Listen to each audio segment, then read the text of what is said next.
Assalamualaikum warahmatullahi wabarakatuh.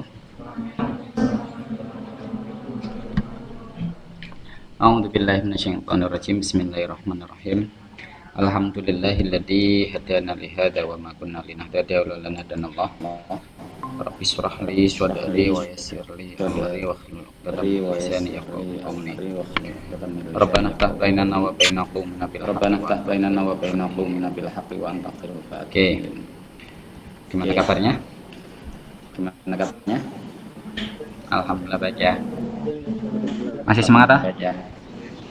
Masih semangat ah? Hari ini kita akan belajar lagi terkait dengan metodologi studi fikih ya. Kalau kemarin kita sudah membincang terkait dengan sosiologi ya, teori sosiologi sebagai pendekatan dalam teori kajian fikih. Masih ingat ya, sosiologi itu yang menjadi sentralnya siapa? No. Manusia ya. Antropologi juga manusia, bedanya apa? Siapa? Manusia. Antropologi juga manusia, ada yang kurang. Jadi, ketika kita berbicara sosiologi, ada yang kurang. Yang menjadi sentralnya kita berbicara sosiologi, tetapi yang menjadi sentralnya memang manusia akan tetapi fokusnya adalah interaksi sosial di antara manusia itu titik fokus interaksi sosialnya ini loh. Kalau sosiologi, kalau antropologi jadi interaksi itu yang memang manusia itu sendiri beserta kalau antropolog sesuatu hal yang melingkupi oleh manusia itu yang memang manusia itu sendiri beserta sesuatu hal yang melingkupi oleh manusia itu mulai dari kerangka berpikir taraf kehidupan dia ya taraf pendidikan, taraf ekonomi bahkan kalau di situ memang mengenal yang namanya kasta ya kan ada ya. Di Islam aja kalau yang mereka sekalipun narasi agamanya itu teologisnya itu kemuliaan di sisi Allah itu bukan karena Islam aja ada kok apa sekalipun bukan karena ketampanan kekayaannya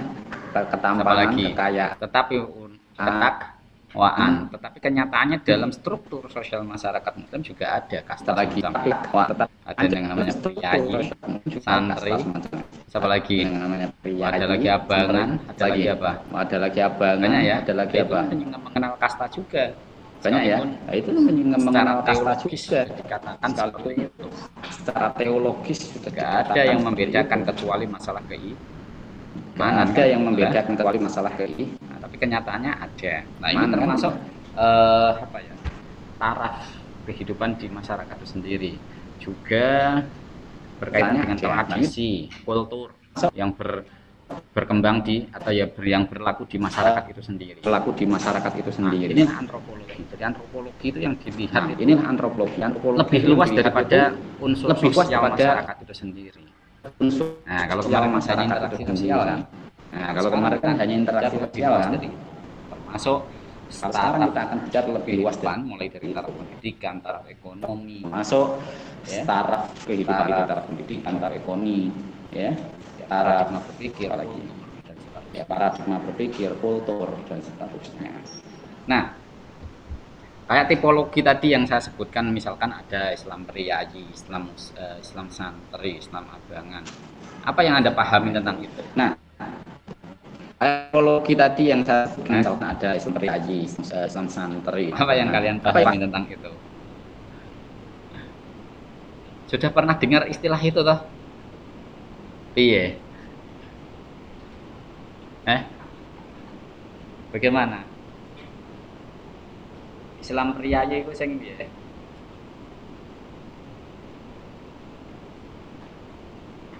Kaya balai Pak Kiai Ustadz gitu ya. Yang sering kali dilayani karo santri-santrinya gitu. Sementara kalau Islam santri, Muslim santri sing nek pakai truk mungkin atau sing piye. Bahkan sekarang ada yang kelompok sosialita Pak Kuwi. Ono sing ngomong barang ini.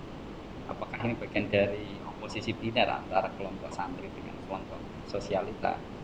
Karena saya melihat di internal mahasiswa sendiri ada yang seperti itu. Cara berpakaian pun bisa dilihat gitu loh.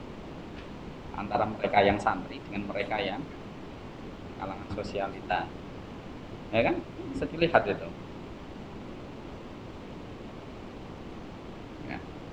Tetapi itu semuanya itu memang ada, tetapi ini bukan berarti menjadi sebuah teori yang kemudian baku.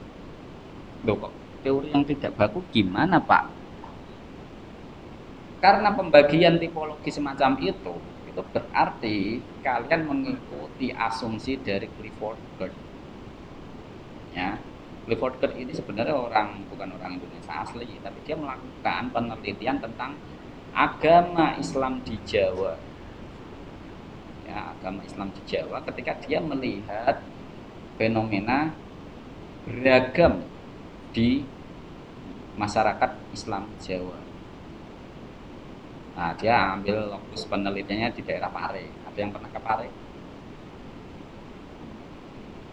Yang pernah Pare, khusus bahasa Inggris atau bahasa Arab mungkin, ke kampung Inggris. Kalau ada yang pernah mungkin sudah familiar dengan ya, ketan susu ya, ketan susu. Kalau saya dulu pernah ke sana, ya. Pernah ke sana. Nah, Clifford Geertz itu melihat ada golongan Muslim, dia sangat taat terhadap agamanya. Karena ketaatan itu kemudian dia mendapatkan suatu kehormatan di tengah-tengah masyarakat. Ya, akhirnya dia menjadi sosok yang ya gampangnya diunggulkan, dihormati. Nah, inilah yang kemudian disebut sebagai kelompok priayi.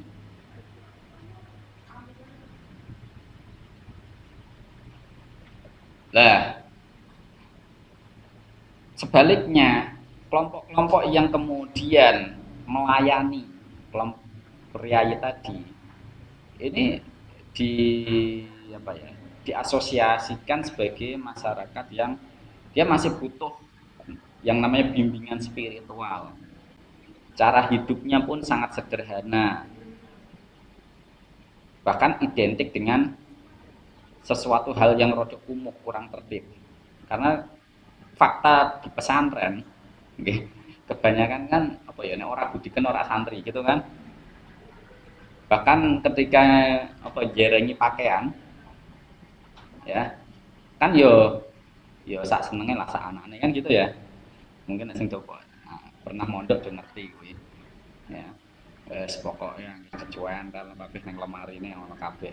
Yo kitab yo ning kono, buku yo ning kono, sandangan yo ning kono, sampai pakaian dalam yo ning kono kabeh kan gitu. Lah, terus ketika dalam pola interaksi sosial mereka selalu merunduk, tawaduk, santun. Nah, inilah kemudian diasosiasikan sebagai kelompok santri. Nah, begitu. Ini tipologi yang dilakukan oleh Clifford Geertz. Ya. Nah, terus ada dia ngaku muslim. Ya. Dia ngaku muslim. Tetapi di sisi lain dia juga melakukan ya semacam hiburan-hiburan, bahkan ya melakukan semacam koyok dangdutan, gamelan dan seterusnya, bahkan mendem minum-minuman keras, mabuk-mabukan, tetap jalan. Jadi ibaratnya apa? Ibadah jalan, maksiat jalan kan gitu. Apa? STMJ, sholat terus maksiat jalan gitu kan. Nah, ini kemudian diasosiasikan, loh ternyata anak muslim model kayak gini akhirnya diasosiasikan sebagai muslim. Ini adalah tipologi yang dilakukan oleh Clifford Geertz. Kenapa Clifford Geertz kemudian mentipologikan seperti itu? Dia dari mana teorinya, Pak? Nah, ini yang perlu kalian ketahui. Jadi teori tentang antropologi itu enggak ada teori yang sangat final. Ya. Jadi teori antropologi itu biasanya ya, si peneliti itu dia harus live in, hidup bersama dengan masyarakat itu sendiri, masyarakat yang dijadikan lokus penelitian, yang dijadikan objek penelitian. Sehingga dia harus melakukan yang namanya field research and grounded research. Jadi dia penelitian lapangan sekaligus grounded, penelitian dasar. Jadi teorinya muncul ya setelah dia melakukan observasi tadi. Oh, dia live in. Bahkan live in-nya ini kalau memang dia benar-benar totalitas, itu ada yang sampai nikah dengan orang lokal. Itu ada. Ya, sampai seperti itu, punya anak. Ya, sampai seperti itu, punya anak. Live in. Nah, ini kenapa yang kok sampai segitunya, Pak? Karena dia ingin mengetahui bagaimana yang kehidupan manusia yang ada di wilayah itu sendiri. Pak, karena mulai dari tadi struktur sendiri, budaya, mulai dari tadi struktur budaya, taraf kehidupan, taraf pendidikan, tradisinya, ya, apa lagi? Tradisinya sampai ke situnya. Itu yang ingin digali oleh mereka. Sehingga gambaran utuh terhadap suatu masyarakat, ya, jadi akan sampai ke situnya. Itu yang ingin digali oleh mereka. Itu antropologi, ya. Itu paham ya? Dan antropologi itu antropologi berbicara pada struktur sosial masyarakat. Dan antropologi tidak hanya berbicara pada struktur sosial masyarakatnya. Oke. Nah ini, tapi lebih paham ya terkait dengan antropologi? Atau masih bingung? Pokoknya nanti kalian mau mencoba untuk melakukan kajian antropologi. Pokoknya nanti kalian mau mencoba untuk melakukan kajian antropologi. Orang-orang filsafat kan sering dia mau meneliti tentang suku Samin misalkan. Jadi misalkan dia mau meneliti tentang suku Samin misalkan. Atau suku apa? Sunda Wiwitan misalkan. Atau suku apa? Atau Muslim Sunda Wiwitan misalkan. Atau Muslim waktu telu. Jadi, mau tidak mau kalian harus belajar antropologi. Ini mau tidak mau kalian harus belajar antropologi. Atau setidaknya kalian menggunakan pendekatan-pendekatan yang lain lah. Tapi biasanya antropologi ini menjadi pendekatan utama. Setidaknya kalian menggunakan pendekatan penelitian semacam itu. Jadi penelitian ini orang gur. Jadi penelitian ini orang gur. Sesok apa wawancara karo tokoh masyarakat misalnya kebetulan yang diteliti suku Samin misalkan. Kebetulan yang Kudus kan nama Samin di daerah Undaan itu. Teliti yang kono. Hanya tanya seperti itu. Itu bukan sebagai penelitian seperti itu. Antropologi itu bukan sebagai penelitian antropologi. Antropologi itu benar-benar likin. Kalian memang benar-benar hidup bersama mereka. Akhirnya ketika kalian benar-benar hidup bersama mereka, kalian paham benar terkait dengan kultur masyarakat di situ. Nah ini antropologi. Sehingga kalian dapat gambaran utuh dari suatu masyarakat yang Anda teliti. Kultur masyarakat. Terus kaitannya dengan fikih apa, Pak? Nah, ini antropologi. Ya, kalian dapat fikih apa, Pak? Nah, kaitannya dengan fikih apa? Nah, kaitannya dengan fikih apa? Kalau kemarin kita berbicara terkait dengan adanya qaul qadim dan qaul jadid. Kalau kemarin kita berbicara terkait dengan adanya qaul qadim dan qaul jadid, gali dari perspektif antropologinya. Dari perspektif ilmu sosiologi. Imam Syafi'i ini kita coba untuk menggali dari perspektif memberikan fatwa antropologinya. Karena kultur masyarakatnya berbeda antara masyarakat Baghdad dan masyarakat. Karena kultur masyarakatnya berbeda antara masyarakat Baghdad dan masyarakat. Memang kulturnya berbeda maka tidak bisa disamakan. Ya, memang kulturnya berbeda maka tidak bisa disamakan. Lebih jauh lagi misalkan. Lebih jauh lagi misalkan. Apa ya?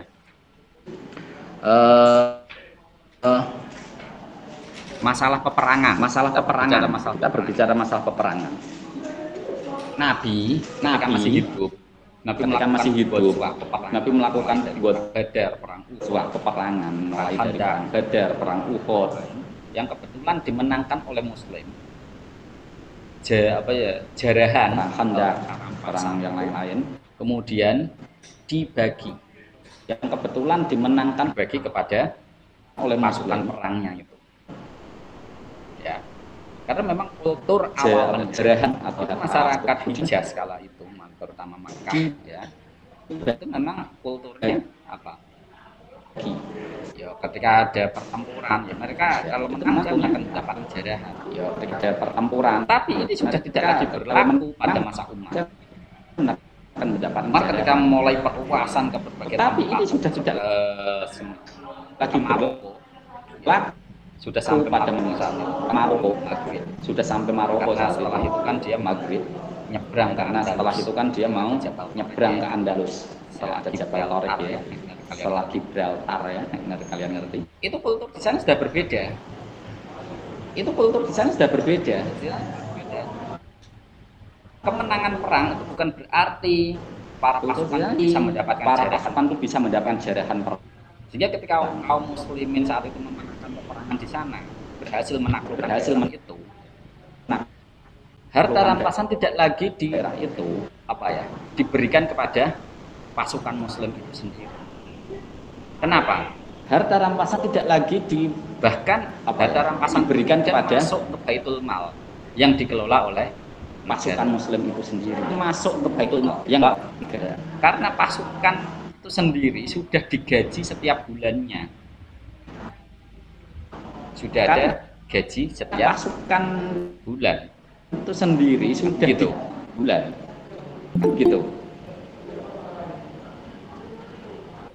Nah, ini kan sudah berbeda dari apa yang pernah dilakukan oleh Nabi Muhammad kan? Nah, ini kan sudah berbeda. Jadi seseorang yang sering membuat kebijakan kontroversial di era awal yang pernah dilakukan Sayyidina Umar bin Al-Khattab tadi. Nabi Muhammad, Sayyidina Umar bin Al-Khattab. Termasuk Umar itu tidak memberikan, zakat kepada Mu'alaf. Padahal ning Al-Qur'an cetha-cetha, ning Al-Qur'an cetha-cetha begitu. Wa mu'allaf masuk apa? Kan begitu. Mu'alaf itu termasuk orang mu'alaf itu termasuk orang yang mendapatkan. Tapi pada masa Umar sudah tidak lagi diberikan zakat kepada mereka. Tapi alasannya ya sama secara dia paham benar sama secara antropologis dia paham benar bagaimana kultur para mu'alaf. Dia itu menjadi mu'alaf kan ketika masih pada masa Nabi, keimanannya mereka masih belum kuat, militansinya dia juga belum kuat, militansinya dia juga belum kuat, masih banyak yang kemudian goyah ya. Terbukti ketika banyak orang yang meninggal ya, banyak orang yang kembali lagi ke agama lamanya. Karena apa? Kembali lagi ke agama lamanya. Karena apa? Ketika dia masuk Islam, dia merasa saya takut dengan ancaman yang diberikan oleh Muhammad. Jadi kalau saya tidak mau masuk Islam, maka saya harus membayar Islam, maka saya harus membayar jizyah. Kalau saya membayar jizyah, maka saya tanggung. Istilahnya kalau kene apa istilah kafir bimi, kan gitu ya. Tanggung. Istilahnya kalau kene enggak punya, daripada saya bayar jizyah ya orang duit sing kanggo bayar, ya toh, udahlah saya tak masuk Islam saja. Tapi ketika adalah daripada saya ada, ya kembali lagi ke agama lamanya. Ada yang lagi tidak mau zakat, jizyah ya orang duit sing kanggo bayar zakat.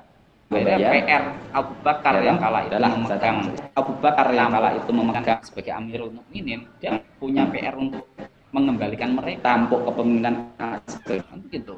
Dia orang-orang yang masih tetap komitmen terhadap Islam. Lah, kan awalnya dia orang-orang yang masih komitmen terhadap. Dia tetap sudah militan. Bahkan dia sudah militan pada masa Umar. Loh, mereka ini kan sudah kuat. Apalagi mereka sudah kaya-kaya, ngapain harus diberikan zakat? Pada masa mereka sudah kaya-kaya, ngapain harus diberikan zakat kembali? Kan begitu. Diberikan zakat kembali karena dia mu'alafnya kan beberapa tahun yang lalu. Karena dia mu'alafnya kan beberapa tahun yang lalu. Sekarang dia sudah kuat, militan, kaya pula gitu. Kaya pula kan begitu. Oleh Umar, oleh Umar, udahlah nggak usah diberikan zakat. Nah, kembali. Itu yang dilakukan oleh Umar. Banyaklah yang kemudian diobrak oleh Umar. Bahkan termasuk penulisan hadis. Penulisan hadis. Nabi Muhammad SAW itu sudah melarang hadis. Cetha Nabi Muhammad ayat Al-Qur'an. Kama sallallahu alaihi wasallam itu sudah melarang hal yang ani. Jadi jangan sekali-kali menulis dari Al-Qur'an sama ayat Al-Qur'an. Siapa saja yang mencatat tentang hal itu silakan dihapus. Jadi jangan sekali-kali kalian itu menulis dari soal gini. Ini realitasnya masyarakatnya sudah hilang semuanya. Hilangnya kenapa, Pak? Ya banyak yang gugur di medan perangan, Lantas bagaimana nanti ke depan nasib umat mereka apakah masih bisa mendapatkan gambaran terkait dengan kehidupan Nabi? Mendapatkan gambaran untuk terkait dengan kehidupan Nabi. Itu mampu mencerminkan kehidupan Nabi. kan tidak bisa. Maka umat punya Kan gagasan begitu. saat Apakah itu. hanya Usulkan Umat punya gagasan saat itu? Awalnya diusulkan ke masih Abu memimpin. Bakar. Sayangnya Abu Bakar hanya memimpin selama 2 tahun tak meninggal. Saat ketika Abu Bakar masih memimpin. Akhirnya diteruskan Sayangnya Abu tapi Bakar hanya terus memimpin selama 2 tahun Umar. tak meninggal habis itu. Belum ke penulisan hadis, masih fokus pada penulisan Al-Quran. Akhirnya diteruskan Umar, tapi penulisan fokus hadis pada masa Umar itu pada masa justru belakangan pada masa Umar bin Abdul Aziz. Kalau awalnya Umar bin Al-Khattab, sekarang kalau awalnya Umar bin Al-Khattab, sekarang Umar bin Abdul. Lah, ini bagian prestasi besar yang dilakukan oleh Umar. Dia benar-benar melawan apa yang sudah, ya gampangan itu dianggap sudah mapan. Karena jasa Umar itulah yang kemudian kan kita begitu. bisa mengenal Hadis ini Nabi. Bagian prestasi nggak ada besar jasa yang Umar, dilakukan, nggak ada Umar, mungkin kita nggak bisa mengenal hadis itu. apa yang Ya, jadi penulisan hadis itu yang sebenarnya sudah ada pada masa Nabi, tapi masih sembunyi-sembunyi, tidak belak-belakan. Karena apa? Ditakutkan adanya bercampurnya naskah Al-Quran dengan naskah kan nggak ada selain Al-Quran. Nah, ini berarti bid'ah ya. Kan tidak ada pada masa Nabi. Nah, itu. Oke, kita kembali lagi. Ya, jadi di situ yang sudah dilakukan oleh Umar. Jadi apakah kemudian Umar ini kemudian menyalahi syariatul Islam? Tidak, Pak. Kalau menurut saya tidak. Karena itu memang gagasan terkait dengan fikih itu memang kita harus melakukan pembaruan-pembaruan. Unsur-unsur lokalitas itu perlu diakomodir. Ya, unsur-unsur lokalitas itu perlu diakomodir. Contoh begini lagi. Misalkan negara Al-Quran kan memang disebutkan akimi sholat tali dulu kisamsi, sing ngapal Al-Quran siapa? Akimi sholat tali dulu kisamsi ilah wasakilaili. Terus siapa? Kan ada 3 waktu ya. 3 waktu apa itu ketika matahari mulai lengser, apa di sini geser, lengser, nah cara wong Jawa itu ora lengser, geser sedikit ke barat. Terus ada malam, sholat malam juga lah pokoknya, ilah wasakil laili. Jadi ketika malam sudah mulai hadir, kan muncul begitu. Ada waktu telu pokoknya di situ sebutkan. Jadi subuh, terus duhur asar itu jadi 1, terus maghrib isya jadi 1. Itu penyebutan Al-Quran. Oke, jadi makanya ada kelompok Muslim waktu telu, Muslim waktu telu. Itu karena dia melakukan sholatnya duhur ya langsung gabungan karo asar. Yang Jawa apakah itu dari klon Pak sekte Syiah Pak? Syiah juga punya, ada yang seperti itu ya, ada yang kalau yang Zaidiyah tidak, beda-beda ini. Nanti kalau kalian paham terkait dengan ilmu kalam nanti tahu perbedaan mereka di sini.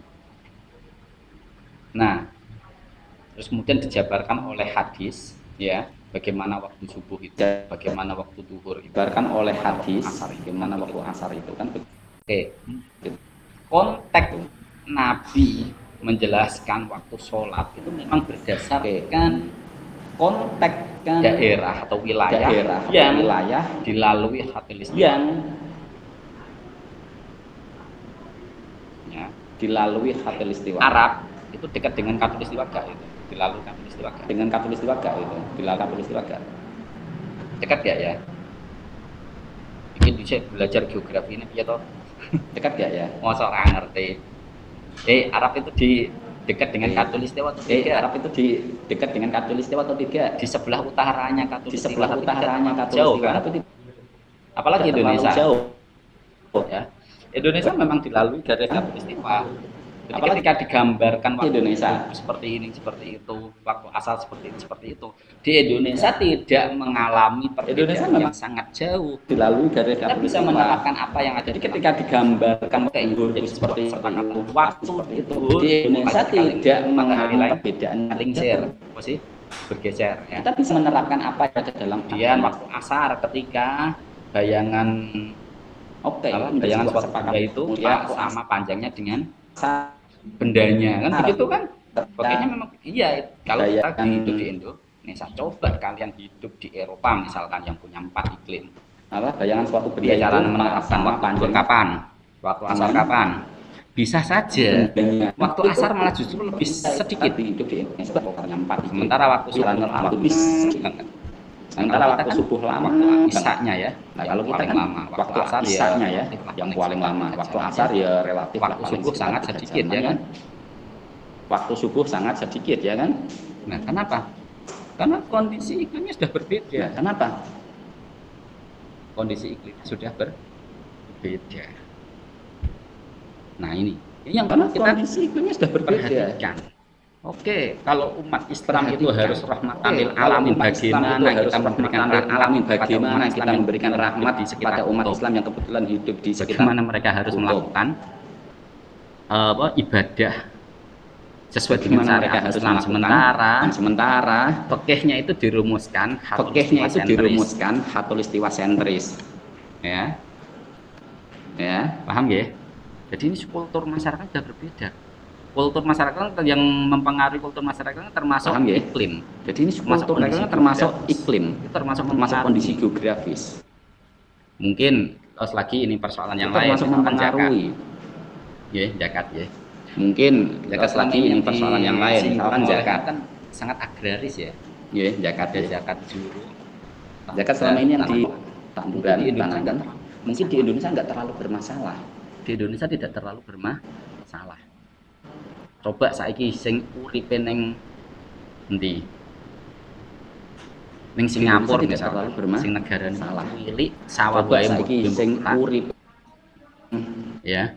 Apakah itu kira-kira bisa berlaku di situ? Sementara di Singapura mengembangkan adalah bisa bisnis. berlaku di situ. Sementara di situ Oh ya, bisnis dikembangkan jasa. adalah Di bisnis. Eropa Singapura itu sebenarnya jasa bisnis karena jasa. dia Di Eropa apa ya? Singapura itu sebenarnya jasa karena dia sebagai apa ya? negara yang Sebagai terletak di jalur perdagangan. Negara yang terletak Transit di situ baru jalur kemudian perdagangan. dia ini sebagai- Jadi transit di sebagai situ baru kemudian dilewat. Jadi dia ini penyedia jasa. sebagai Piye carane penyedia zakat? jasa.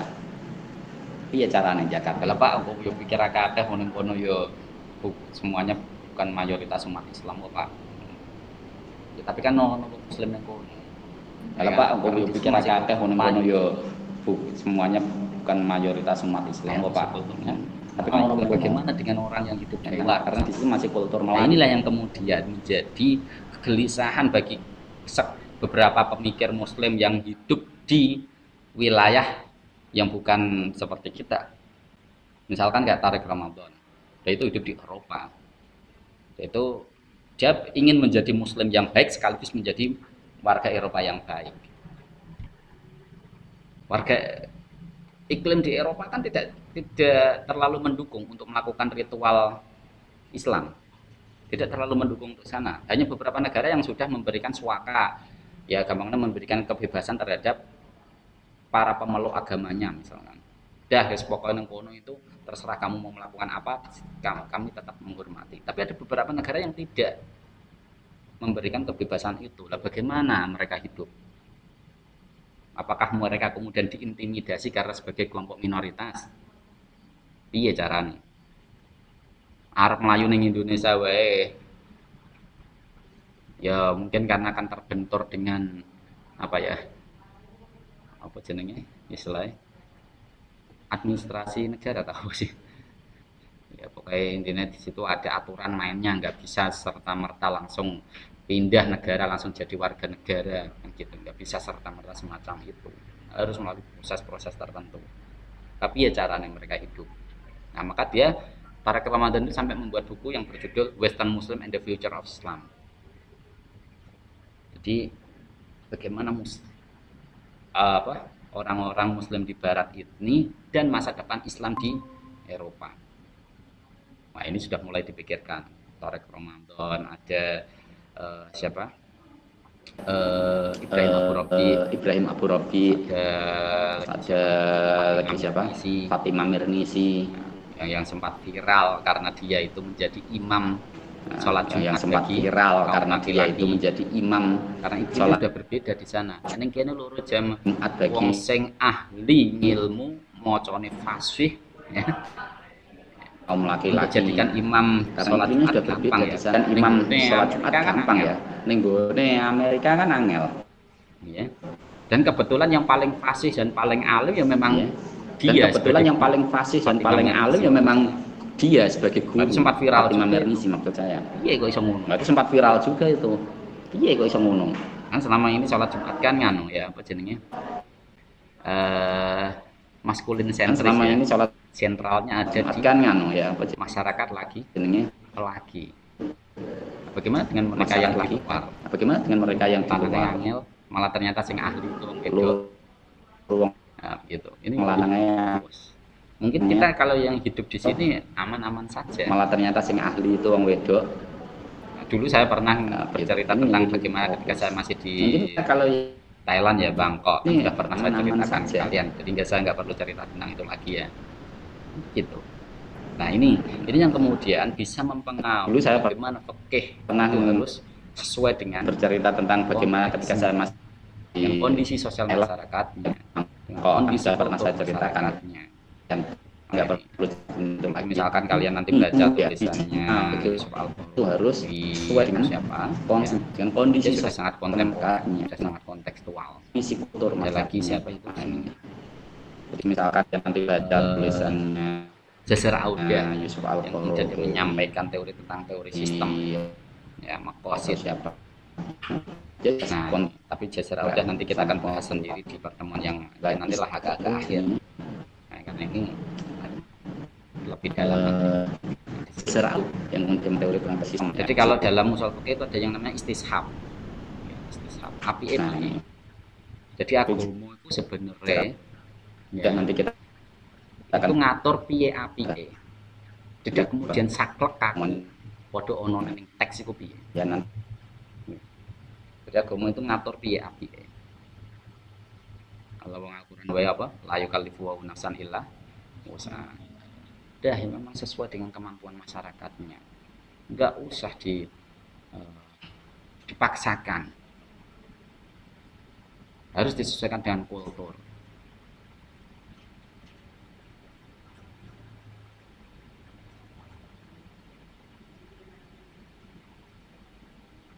Coba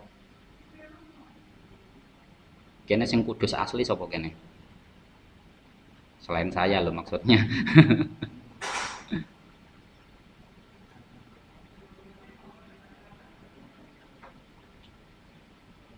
Ada yang pernah melihat orang kudus itu berkorban menggunakan sapi? Sudah ada ya sekarang ya. Tapi kebanyakan masih menggunakan kerbau. Saya tanya, dasar untuk korban menggunakan kerbau di mana?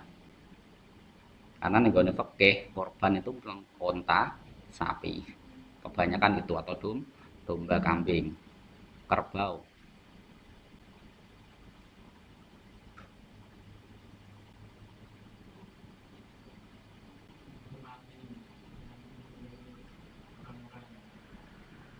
Ya itu yang dilakukan oleh Sunan Kudus kan begitu.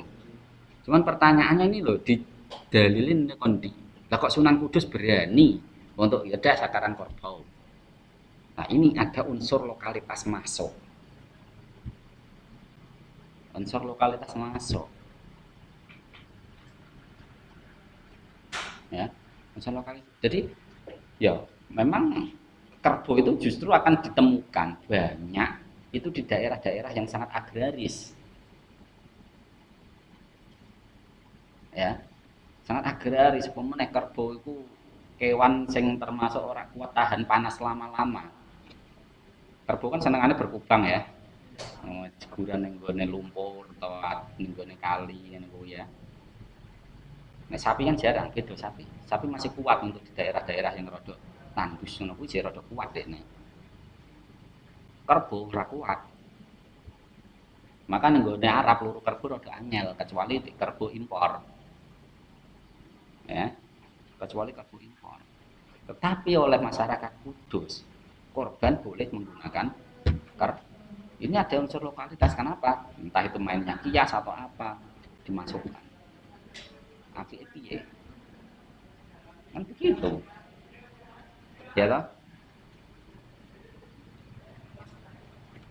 Kayak lagi, sing ada yang di daerah Lamongan nggak ini? Orang Lamongan, sekitar Paciran atau di mana gitu.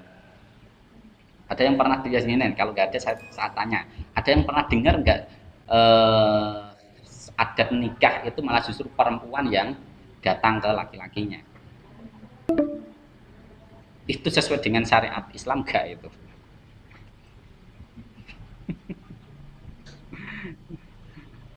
Bahkan seorang laki-laki itu dia akan diganti, ya apa gimana, diberi mahar, gimana istilahnya cara ngono tukon dari si perempuan itu sesuai dengan taraf hidupnya. Pendidikannya misalkan pendidikannya S1 misalkan. Wah, ini macamnya piro. Itu yang memberikan bukan laki-laki kepada perempuan, tapi perempuan kepada nyalai aturan orang.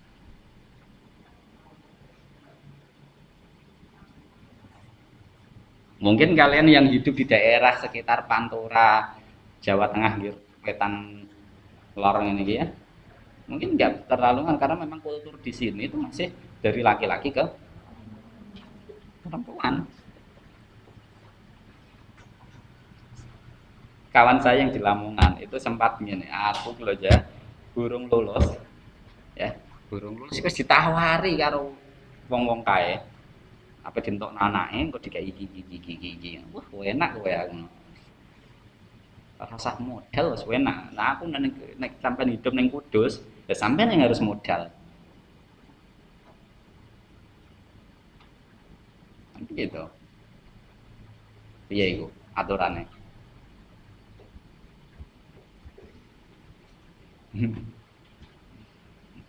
Oke, sekarang lagi masalah hitan perempuan ya. Mungkin yang kena itu menjadi tradisi ya. Ning Arab ya ora jadi tradisi. Bahkan sekalipun menjadi tradisi, caranya pun beda-beda. Dan yang kena mungkin disunati ya lewat bidan atau siapa ya. Dipotong diiris pakai alat pisau. Ada yang modelnya dipatok dengan ayam jago, ada. Daerah Lampung ada yang seperti itu.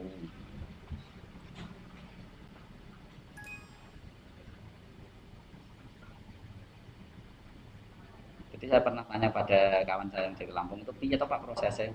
Ya pokoknya dia ingin melukai alat kelamin perempuan tadi. Ya caranya piye terserah. Nah, dengan menggunakan ayam jago itu gimana Pak?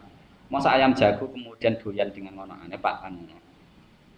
Caranya, yo ayam jago itu dikasih kayak semacam kayak makanan yang memang menarik untuk dia, taruh di situ. Jadi sebagai simbol, ya simbol bahwa seorang perempuan itu adalah perempuan yang dijamin solihah. Jadi kan gitu ya, kan harapannya seperti itu. Apakah kemudian perempuan yang tidak disunat itu kemudian tidak dijamin solihahnya? Ini jadi pertanyaan. Nah ini yang kemudian bisa disorot di Mesir pun terjadi ini. Ya kebetulan Nawal El Sadawi itu pernah mendengar nama ini. Nawal El Sadawi. Dia menulis buku ini Women at Point Zero. Women at Point Zero. Itu dia menggambarkan bagaimana kultur di Mesir terkait dengan hitan perempuan. Nah itu. Nah ini. Apakah itu kemudian menjadi bagian dari syariat? Tapi itu sudah menjadi sebagian dari tradisi yang harus dilakukan. Nah inilah. Jadi ketika kita berbicara fikih, ya memang ketika kita berhadapan dengan masyarakat-masyarakat yang lain yang beda-beda kultur, maka kita akan dituntut untuk ya gampangannya apa ya menyesuaikan lah piye masyarakat itu karena itu iklimnya sudah berbeda di lah sampai semono sampai aso silakan didiskusikan ada yang mau ditanyakan.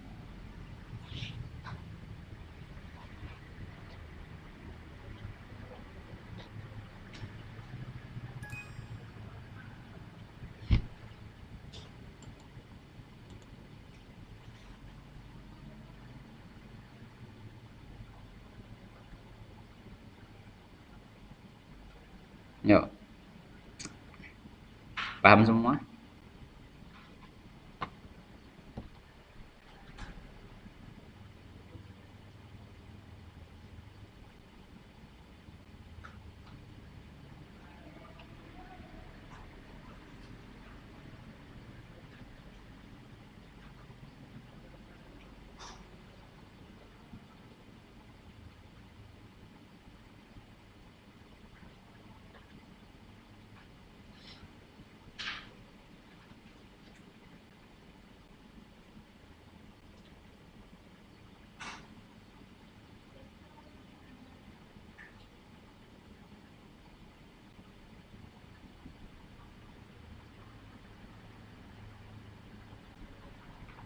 Ayo yang di rumah, barangkali ada yang mau ditanyakan.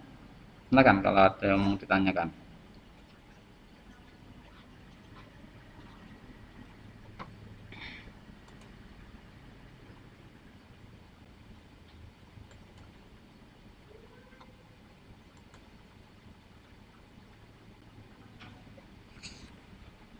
Paham semua ya?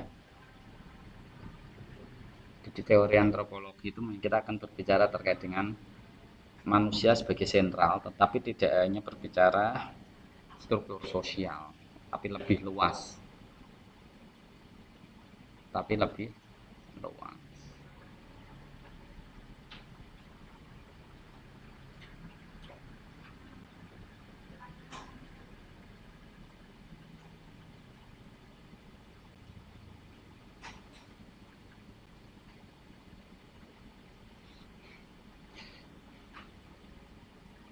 Jadi sebenarnya fikih itu kan tidak hanya berbicara masalah syariat ya. Saya tekankan kembali lagi. Fikih itu tidak hanya berbicara masalah syariat. Karena fikih itu intinya adalah pemahaman terhadap agama. Mungkin fikih itu asli dasar apa makna dasarnya itu adalah paham. Paham terhadap apa? Agama. Namun kemudian dalam perkembangan sejarah nampaknya makna itu kemudian dikerucutkan ya dalam arti syariatul Islam itu sendiri. Padahal aslinya fikih itu adalah apa itu jenenge? Memahami agama. Memahami agama. Maka dalam di kajian hadis juga ada yang namanya fiqhul hadis. Ya.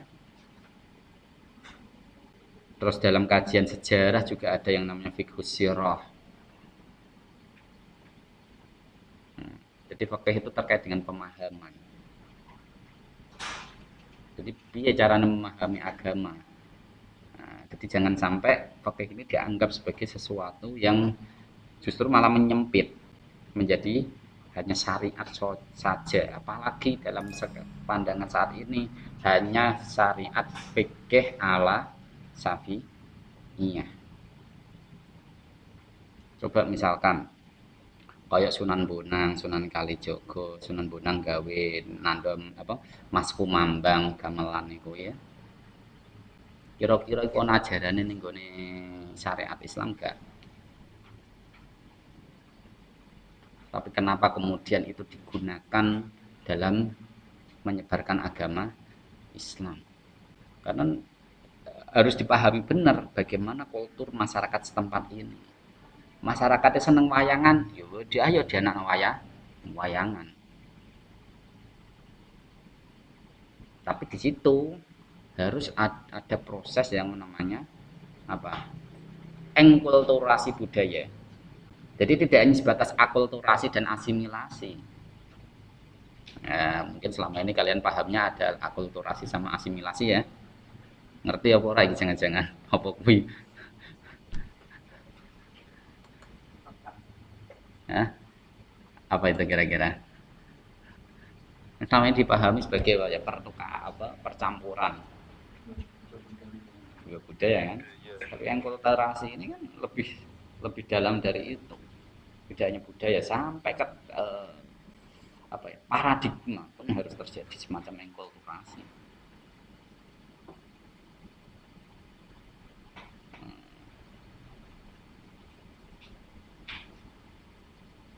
Mulai digunakan ya berarti sudah mulai diterapkan, harus menyesuaikan dengan masyarakatnya.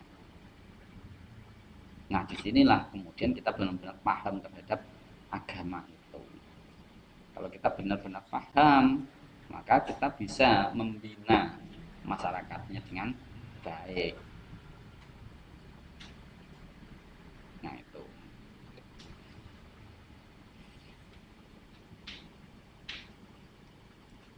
Ya. Nanti kalau kalian belajar Islam di Jawa, ada mata kuliah itu enggak? Hah? Belum. Ya mungkin di semester-semester agak atas nih nanti akan berbicara Islam dan budaya Jawa. Iya itu. senajan budaya Jawa.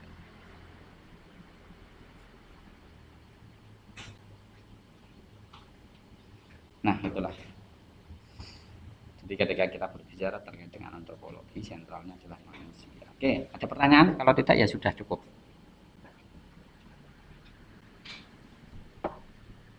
Silakan, mumpung masih saya buka. Nanti kalau sudah ya sudah.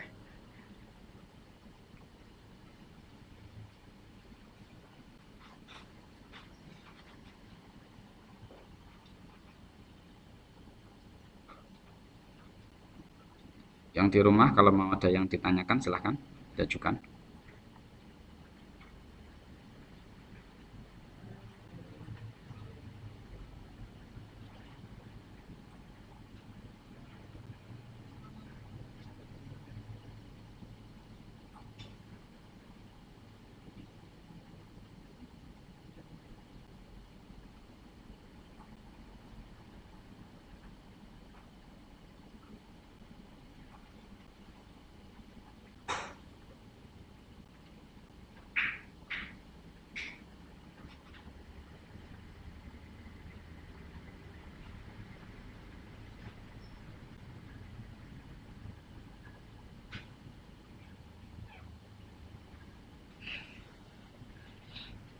Coba mbak-mbak ini, sekarang kalau sholat mukenanya itu mana ya, penuh warna ya? Enggak. Kenapa enggak? Eh? Kenapa mbak?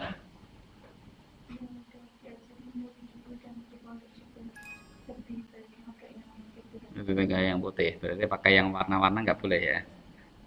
Gitu. Oke, terus yang mukenanya warna-warni siapa? Hmm? Nenggone ayat Al-Qur'an khudu zinatakum toh. Zina itu yang bagaimana nih? Hmm. Khudu zinatakum inda kulli masjidin. Nalikane ki arep salat. Asline inda kulli masjidin ki arep ning masjid. Ning masjid ki apel apa? Hmm? Jangan-jangan yang gua api-apian ana pengajian ning masjid tok, salate ora. Eh? Ayo. Ning gone masjid iku lha apa pengajian umum. Iki wayah muludan kan akeh toh. Kudu zina. Zina itu kan ya pepaes, perhiasan. Ya, konsep perhiasan ini akan selalu berkembang. Akan selalu berkembang. Ya, mulai dari mukena, ada yang mengatakan putih itu indah karena dia natural. Ini pengikut aturan naturalisme ini. Ya, jadi cantik itu yang alami, tidak yang dempulan kan gitu. Tapi ada yang mengatakan konsep keindahan itu berbeda. Bahkan kayak Socrates ngono kuwi, indah itu memang yang alami. Jadi dia memakai pakaian itu sudah tidak alami. Makanya gambar filsafatnya Socrates itu gambar orang telanjang. Karena menurut dia keindahan itu adalah yang alami, kan begitu. Nah, sekarang tinggal kalian mengikuti indah yang dalam kategori apa. Barangkali mereka yang sudah menggunakan mukena yang indah itu yang penuh warna, wah itu warna-warni. Iya, karena konsepnya sudah berbeda ini. Mungkin menurut mas-mas, nek sholat, gue batik itu lebih baik. Karena ini adalah budaya Jawa. Tapi sekalipun Nabi memerintahkan menggunakan jubah putih, ya tapi karena saya mengaku budaya saya sendiri, sebagaimana Nabi mengakui budaya Arabnya, karena memang budaya pakaian jubah putih Arab itu bukan pakaian untuk aslinya bukan pakaian apa ya untuk masalah ritual ibadah, tapi itu sudah menjadi pakaian adat pada di Arab. Maka ketika Nabi menggunakan itu, ya, karena Nabi cinta terhadap budayanya, kan begitu. Karena dalam kan yang penting kudu jinah takum. Jinah itu kemudian diartikan pokoknya yang penting resik, suci saking hadas dan najis. Kok apa kok hadas? Najis, suci saking najis. Karena hadas itu apa ya? Apa ya, makuliyah ya istilahnya, bukan ainiyah. Ya, kayak kalian ini mereka hadas sih kayak orang kentut, orang sedang junub misalkan, kan gak kelihatan. Misalkan yang gini mau ono sing bar ndek bengi bar ngipi metu mani karo wong sing ora padha-padha melu kuliah ning kene. Pakaiane klemis. Iso bedano enggak iku sing berhadas karo yang beda? Karena ini makuliyah. Tapi kalau ainiyah jelas kayak sebangsa najis. Kan kalian sudah bisa membedakan ya antara kotoran hewan sama sambel. Kan cetha toh? Nggak perlu dipikir lagi toh. Ainiyahnya memang seperti itu kan. Nah ini. Nah, jadi ketika berbicara itu ya kita harus apa ya ibaratnya, kita memahami itu. Ya, jadi ketika kita melakukan sholat, ya kalau konsepnya kan zina baik, ya zina bersih dari najis. Ya harap untuk batik ya monggo sarungan, yang penting kan nutup aurat. Nah sekarang warna-warni atau apa, ya itu memang perkembangan pergeseran budaya tentang konsep keindahan itu sudah berbeda-beda. Dah lagi berbicara terkait dengan jilbab aja. Wah sekarang kan akhirnya muncul banyak. Jadi ada semacam apa ya, prediksi bahwa zaman akhir itu nanti akan ada perempuan yang menyerupai punuk unta. Nah, gitu. Gara-gara jilbabnya ono-ono kuwi kaya konde kuwi. Ya kan ini memang pergeseran budaya memang semacam itu.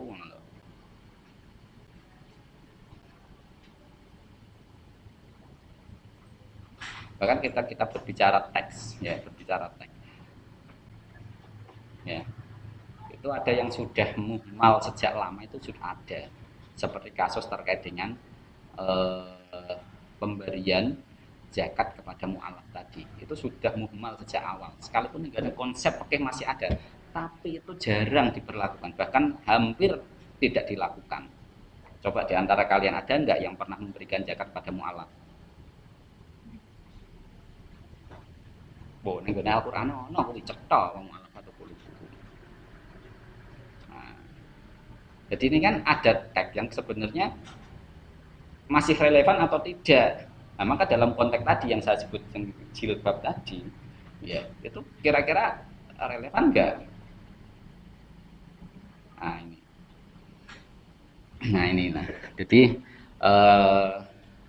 kalau menurut Pak Amin Abdullah, ya antara teks dan realitas ini harus saling berdialog.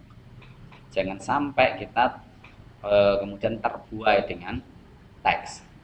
Ini yang kemudian disebut oleh Abid Al-Jabiri, ya, yang digunakan adalah nalar bayani.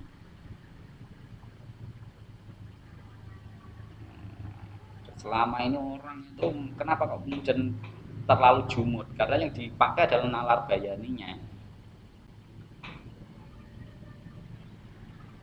Nalar irfani, nalar burhani, mereka abaikan karena tidak dianggap kredibel, tidak bersumber dari sumber asal. Sementara kelompok sufi biasanya kan nalar irfani, dia itu orang-orang tasawuf kan biasanya dia menggunakan indera keberapa kira-kira, menggunakan nalar irfani dia. Apakah kemudian yang dipakai oleh kelompok-kelompok sufi itu salah? Biasanya kan orang sing istilahnya apa makrifat ya. Makrifat itu sing dienggo itu nalar irfan kok nalar bayani. Nah ini kalau kita hanya mengacu pada bayani teks saja, sementara kita melip bukan yang anu, ya akhirnya jumut. Nah ini yang kemudian disebut al-jabir itu. Jadi nanti kalau Anda belajar teorinya Abid al-Jabiri, ya misal takwin al-aql al-arabi itu ya, atau apa yang itu, ada tipologi nalar bayani, irfani dan burhani. Nah ini kalau kalian masih berpegang teguh pada bayani terus, nek ora ono teke ya maka Yang terjadi apa? Jumud.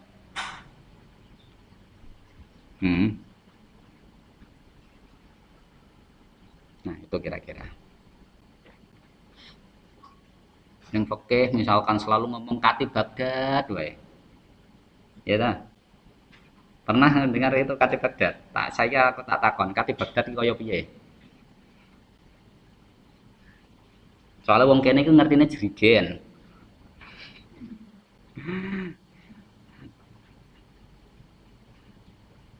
Makanya sempat saya juga usul karo pengajar-pengajar fikih.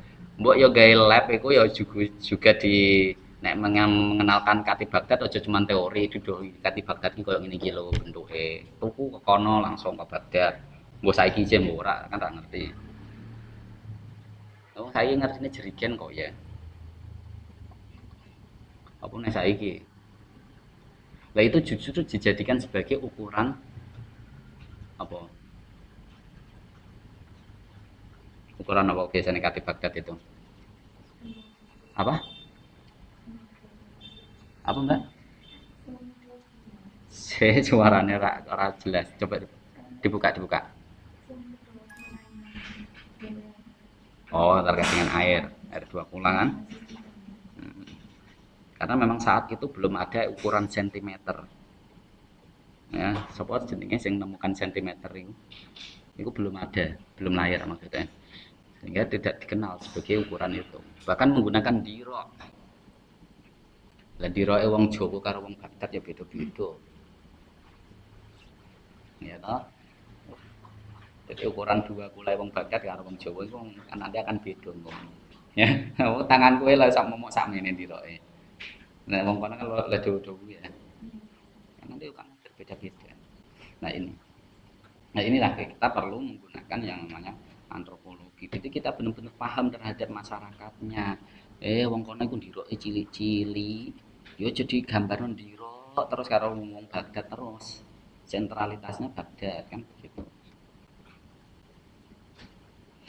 Nah, ibarat begitulah. Paham ya?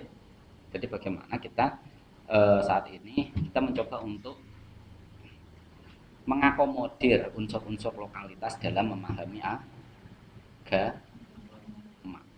Nah, ini bagaimana Sunan Kudus juga memahami itu. Jelas nih pakai oleh nyembelih sapi, tapi kenapa Sunan Kudus orang oleh nyembelih sapi? Karena dia saat itu benar-benar paham kultur masyarakat Kudus saat itu piye. Makanya kultur masyarakat wong Jawa do senengane ziarah kubur, kemudian langsung ziarah kubur haram bid'ah ra ono dalile. Berarti dia nggak paham. Barengan begitu. Nggak paham dengan kultur. Padahal dicari dalilnya jelas ono. Jelas ono. Ini kalau kita berbicara terkait dengan misalkan apa? Kuntu nahitukum an ziyaratil kubur fazuruha. Kan ada Pak jawab ya. Kuntu nahaitukum. Itu kan menggunakan segot madi awalnya. Aku wis pernah ngelarang untuk ziarah kubur. Sekarang saiki ziarah. Kan gitu. Berarti kan awalnya dilarang kemudian sekarang diperintah. Kita menggunakan kaidah usul fikih asli. Awalnya larangan kemudian ada perintah. Berarti hukumnya sunnah.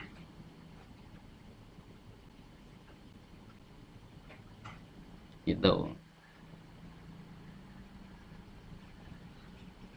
Kan seperti itu. Jadi bukan wajib tapi sunnah. Apalagi itu memang sudah menjadi kultur. Nah, ini harus yang perlu dipahami. Ojo nggur sithik-sithik nek rano teke sesat bid'ah kan ngono. Kan memang kultur masyarakatnya kayak ngono kuwi.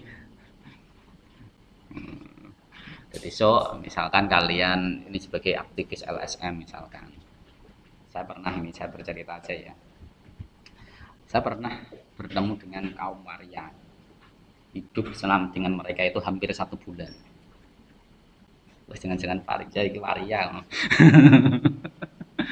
Bukan. Jadi saat itu saya memang diminta terlibat oleh kawan saya yang sedang melakukan penelitian terhadap waria itu. Dia itu mau melakukan semacam cara bengkel itu restorasi apa ya rehabilitasi cara wong ya rehabilitasi mental ya.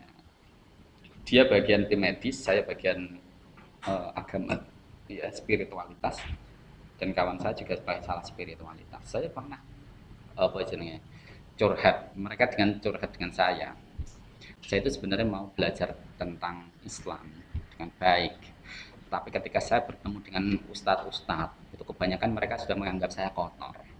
Saya nggak bisa mendapatkan pintu tobat. Lo katanya Gus Dur, saat itu yang disinggung Gus Dur, katanya Gus Dur itu masih terbuka pintu tobat itu kan begitu. Itu sepripun itu Mas kamu. Saya jawab aja, ya memang pintu tobat selalu terbuka. Jadi kalau kalau jenengan mau untuk kembali belajar dengan agama dengan baik, ya mari kita belajar.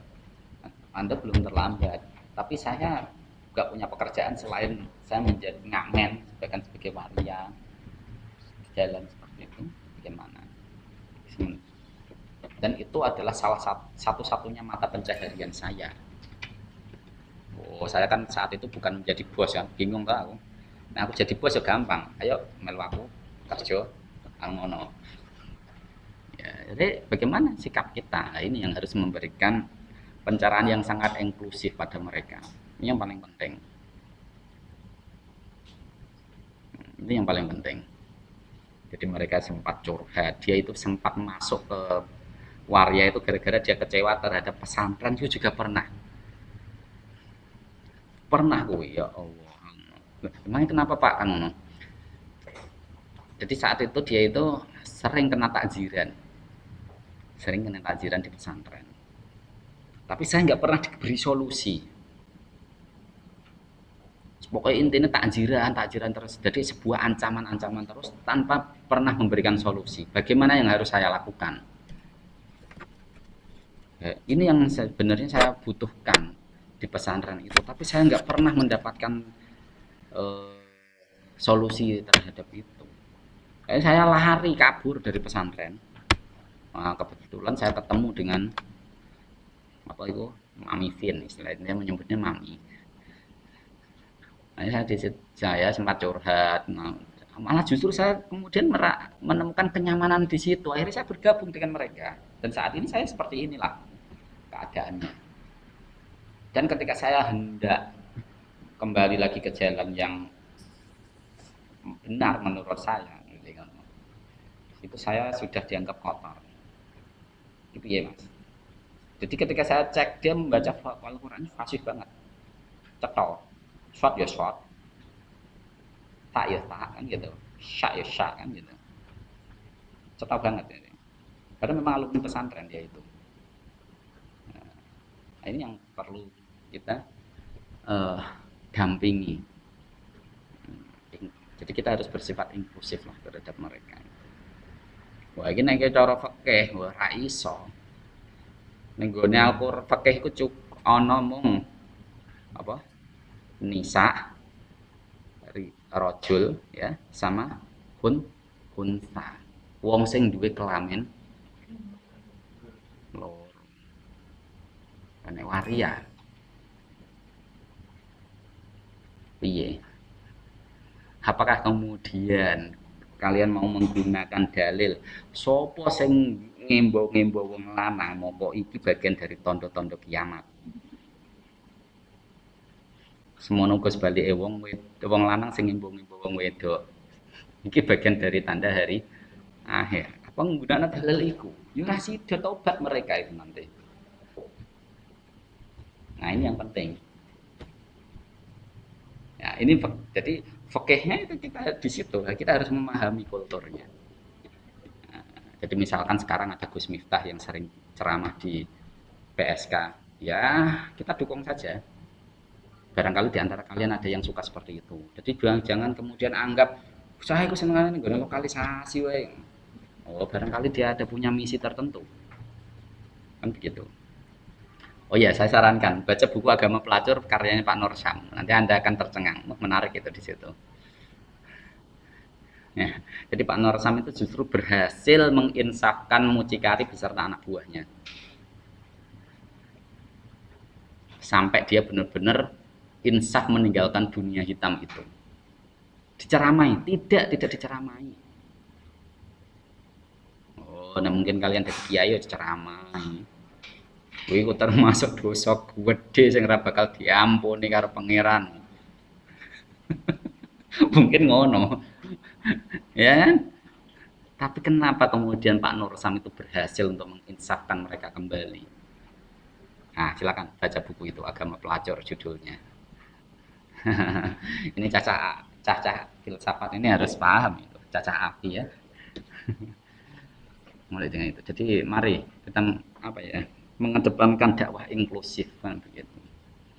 Ini butuh pemikiran-pemikiran yang inklusif juga. Nah, paham nggih? Nah ini, jadi kita harus benar-benar paham dengan kultur masyarakat di situ. Sopo sing arep ngajak. Oke, wis kesel aku. Orang sing takon aku sing ngomong terus sih. Cukup ya. Jadi nanti silakan tugas seperti biasa, kalian memberikan refleksi, kalian boleh sepakat, boleh tidak. Yang jelas sertakan argumentasi yang Anda bangun. Oke, siap ya? Presensi terakhir jam 12. Saya sekarang agak longgar aja lah. Sekalipun kontak kuliah ini 2 SKS, tapi dalam pembukaan presensi saya anggap 3 SKS. Gitu.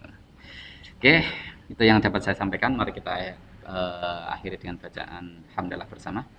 Alhamdulillahirabbil alamin. Semoga kita mendapatkan ilmu yang berkah dan manfaat. Amin. Allahumma amin. Sekian dari saya. Akhirul kalam. Wassalamualaikum warahmatullahi wabarakatuh.